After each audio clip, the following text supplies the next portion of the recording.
Ngayong pirmado na ni Pangulong Noynoy Aquino ang Cybercrime Prevention Act of 2012, isinusulong naman ng IT Association of the Philippines na magkaroon ng ahensya na tututok sa pagpapatupad nito.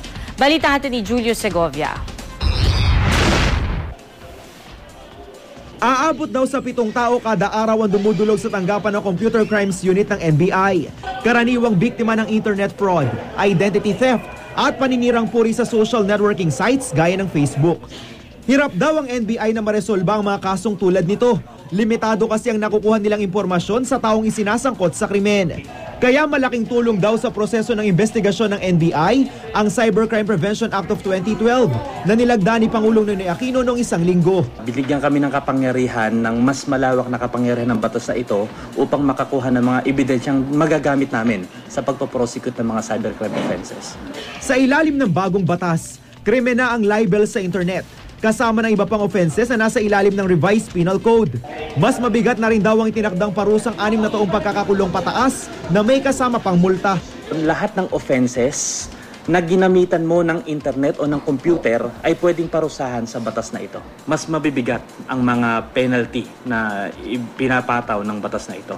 Isa pa raw sa bentahe ng cybercrime law ang pagkakaroon nito ng extraterritorial jurisdiction.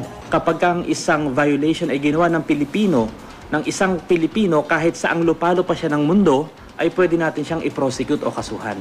Ngayong may batas na laban sa cybercrime, pagkakaroon naman ng ahensyang tututok dito ang isinusulong ng IT Association of the Philippines. Dapat bigyan rin natin ng importansya yung pag-unlad at pag-regulate ng sector na yan. Kaya hinihintay natin yung pagbuo ng Department of ICT.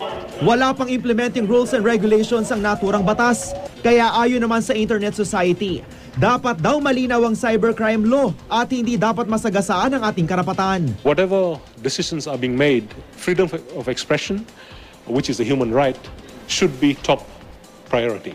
Ganito rin ang sentimiento ng Center for Media Freedom and Responsibility. Apektado raw ng bagong batas ang trabaho ng mga mamahayag sa pangangalap ng impormasyon at paghatid ng balita.